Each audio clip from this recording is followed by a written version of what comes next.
Ok, salut les gars. Ok, aujourd'hui on va faire une vidéo sur est-ce que c'est un péché d'avoir les cheveux longs. Les gens qui ont les cheveux longs, tout ça, c'est un truc, c'est un péché, tout ça. La Bible dit qu'elle va condamner les gens là. Où est-ce qu'il y a écrit dans la parole de Dieu? On va voir ces deux versets. Donc c'est dans 1 Corinthiens. Est-ce que c'est un péché d'avoir les cheveux longs? 1 Corinthiens 11, 14. Alors Corinthiens 11, 14, le seul verset qui parle de ça pratiquement dans la parole de Dieu, 1 Corinthiens 11, 14, nous dit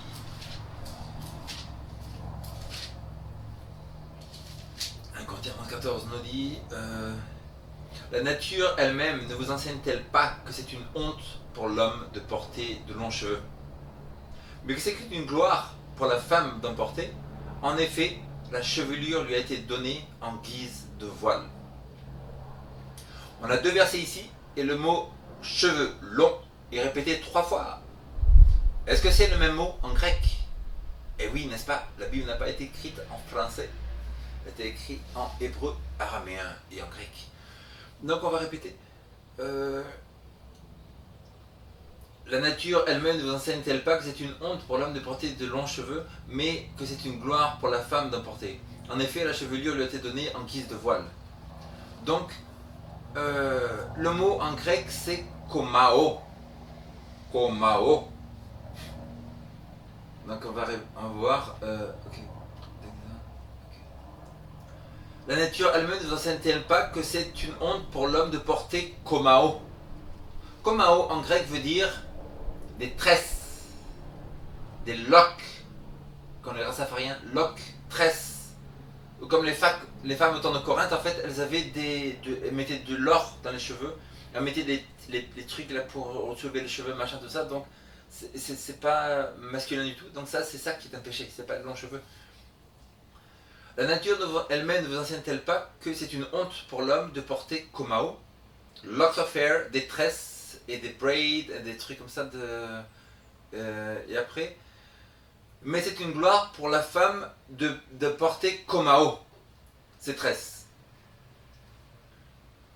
En effet, sa komei, sa chevelure komei, lui a été donnée en guise de voile. Donc on répète. La nature elle-même ne vous enseigne-t-elle pas que c'est une honte pour l'homme de porter komao, des locks, des dreadlocks. Mais c'est une gloire pour la femme d'en porter des komao. En effet, sa chevelure.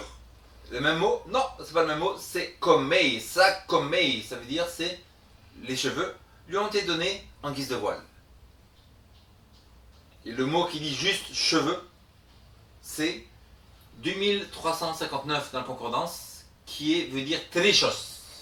Le mot c'est trichos, pour le vraiment dire cheveux, c'est trichos, qui dit cheveux. Komao, c'est les locks, les tresses. Komei, c'est tresses, ornements. Et cheveux tout seul, c'est trichos. Donc on a l'exemple d'Absalom dans 2 Samuel 14, 25, 26.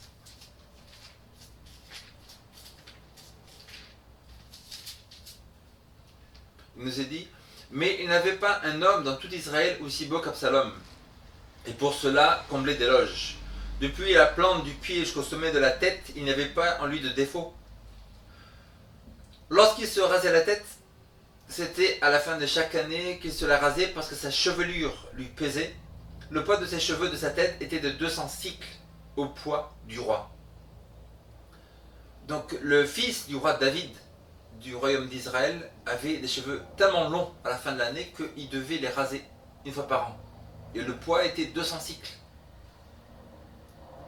Le fils du roi ne savait-il pas si c'était un péché de avoir un cheveu long ou pas?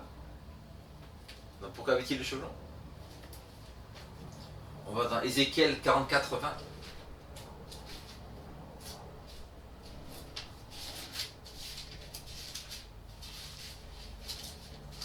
Ézéchiel 44, verset 20 nous dit: ils ne se raseront pas la tête et ne laisseront pas non plus pousser leurs cheveux, mais ils devront tailler leur chevelure. Dans Ézéchiel 44, on a un exemple que Dieu parle aux prêtres sacrificateurs du temple, du sanctuaire terrestre, Maintenant, depuis le 22 octobre 1944, on est en train de vivre du sanctuaire céleste. Il y a écrit dans Hébreu que Jésus est passé du lieu saint au lieu très saint du sanctuaire céleste pour intercéder pour nous. Donc c'est depuis le 22 octobre 1944, on est dans le Yom Kippour, le jour du jugement. À l'époque d'Israël, les Juifs devaient ce jour-là jeûner, vérifier leur cœur parce que c'était le jour du jugement. Le grand prêtre devait rentrer dans le temple avec une corde à son ici au pied, et il devait intercéder pour tout le peuple. S'il avait du péché, il mourrait tout de suite. C'était le jour du jugement. Maintenant, ça veut dire que on est dans la fin de la fin du monde. Et donc, à ce moment-là, Dieu est en train de dire à ses prêtres qui ne se rasent pas la tête. Dieu dit de ne pas se raser la tête, savez-vous? Et Dieu dit de ne pas avoir dans ce cas-là de cheveux longs, dans ce cas-là, parce qu'il devait agir avec du sang, avec des animaux toute la journée, mais qui garde les cheveux à une certaine longueur. La question c'est quelle longueur devait-il porter? On ne sait pas. Peut-être ici, peut-être ici. Dieu ne dit pas. Même un exemple qu'une femme doit se raser la tête. Lévitique 14:9. Lévitique 14:9, on a l'exemple qui nous dit: le 7e jour, il rasera tout son poil quand une personne a la lèpre. Ou la femme se rasera son poil, la tête, la barbe, les sourcils, il rasera tout son poil, il nettoiera ses vêtements, lavera son corps dans l'eau, il sera pur. Au moment de la lèpre, une personne doit se raser totalement. Et donc si c'était un péché, on a vu que, donc je vais le répéter encore une fois, parce que c'est un truc hors du commun là. 1 Corinthiens 11. 1 Corinthiens 11. La nature elle-même ne vous enseigne-t-elle pas que c'est une honte pour l'homme de porter komao, ornement dans les cheveux, cheveux ornementés, ornements dans les cheveux, des locks, dreadlocks, des tresses. Mais que c'est une gloire pour la femme d'emporter, de porter quoi? Komao, ornement dans les cheveux, cheveux ornementés, des locks, des dreadlocks ou des tresses. Mais c'est une gloire pour la femme d'emporter. En effet, la chevelure ornement, non, chevelure c'est komei. Komei, chevelure, lui a été donnée pour gloire de Dieu. Et locks, ça veut dire aussi locks là, mais le vrai mot cheveux dans la Bible, c'est le 2359 en grec, qui est le mot trichos. Si c'était un péché d'avoir des cheveux longs, ça veut dire que la plupart des gens qui vivaient dans l'Ancien Testament avaient les cheveux longs. La plupart des gens au temps de Jésus avaient les cheveux longs. Jésus lui-même, Samson avait les cheveux longs. L'apôtre Paul aussi, parce qu'on voit ici dans l'apôtre Paul, acte 18-18, l'apôtre Paul avait les cheveux longs. Acte 18-18, nous voyons. Il avait fait un vœu. Paul demeura encore assez longtemps, ensuite il prit congé des frères et s'embarqua pour la Syrie avec Priscille et Aquilas. Il s'était fait raser la tête à Chancheré car il avait fait un vœu. Donc il avait fait ce vœu de Nazarite. L'apôtre Paul avait les cheveux longs. Ça veut dire que si c'était un péché, Dieu va mettre en enfer tous les gens pratiquement dans l'Ancien Testament. Tous les chrétiens au temps de Jésus iront en enfer parce qu'ils avaient les cheveux longs. Tous les chrétiens depuis la période prophétique des 1260 ans, 538, Justinien, l'empereur romain, donne le pouvoir au pape temporel et spirituel. Vous ajoutez 2260 ans, vous arrivez à 1798. C'est la période de pouvoir papal. En 1798, Napoléon envoie Berthier à Rome. Rome ramène le pape ici. La papauté meurt à ce moment-là. 1260 ans de domination papale, dont une période pendant laquelle la plupart des croyants avaient les cheveux longs, n'est-ce pas? Clovis, le grand premier roi français, avait les cheveux longs. Isaac Newton, par exemple, le scientifique anglais, chrétien, qui a écrit beaucoup plus sur les prophéties de Daniel et l'Apocalypse que sur la science, avait les cheveux longs. Pratiquement tous au Moyen-Âge. D'où viennent les cheveux courts? Les cheveux courts s'appellent aussi la coupe césarienne. En fait, ça vient de l'Empire romain. L'Empire romain a voulu montrer une façon acceptable pour les citoyens de se montrer, mais qui est une hypocrisie qui est revenue maintenant à la fin des temps. On est dans une période totalement hypocrite maintenant, totalement légaliste, totalement suivre les médias. La parole de Dieu n'est plus la vérité, l'absolu. Les médias sont l'absolu.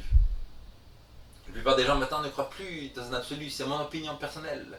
Mon opinion personnelle dit tout, fait tout.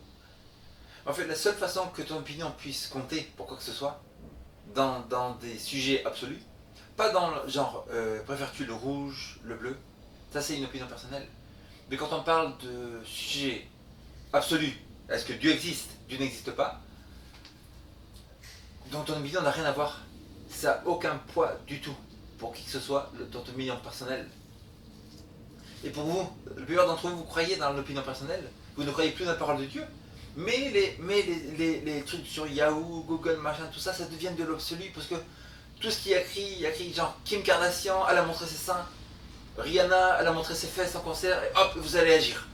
Ou dès qu'il y a un nouvel article qui sort, ça y est, tout le monde commence. Donc c'est des absolus pour vous, ça. Ce truc de médias pourris, là, de suivre comment tout le monde fait.